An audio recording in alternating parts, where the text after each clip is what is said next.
nga njagala okubategeeza nti kati tewakyawera na wiiki naku ntono nnyo okugenda okunominatinga nga presidential candidate. Naye nga tetunagenda eyo, njagala twala obudde okumanya era okwetegekera kulonda ki ddala kwe tugendamu. Kuno si kwe kulonda okwa bulijjo, omuntu yenna yena abadde n'okubuusabuusa ku kulonda ki kwe tugendamu. Okwogera kwa Minisita Museveni gwe bayita Norbert Mao mwakulabye, era okwogera okwo kukumala okumanya buli kimu kye batulowoozaako na kye bapulaninga.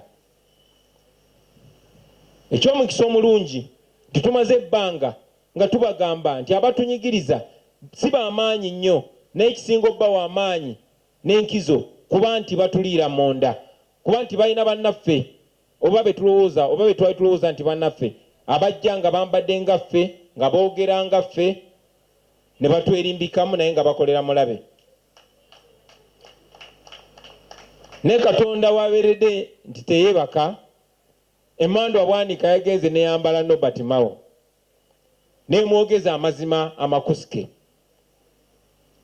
n'atutegeezera n'ategeeza eggwanga nti mu gurupu yaabwe balimu ebibiina 5 n'ekitundu.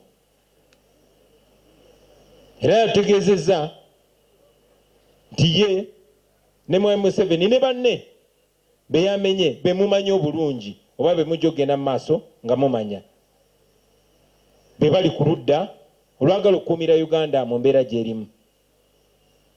Yayongedde okittaanya nti Uganda erimu ebibwayi 2, ekyabanyigiriza n'ekyabanyigirizibwa. Kyamukisa mulungi nnyo nti abanyigiriza yabatulaze, basebo ne bannyabo mubamanye besi. Era ebbaluwa gibalaze yino twagiwandiikidde dda poliisi ng'amateeka bwe galagira. Njagala kuva waggulu basebo ne bannyabo nga mbakakasa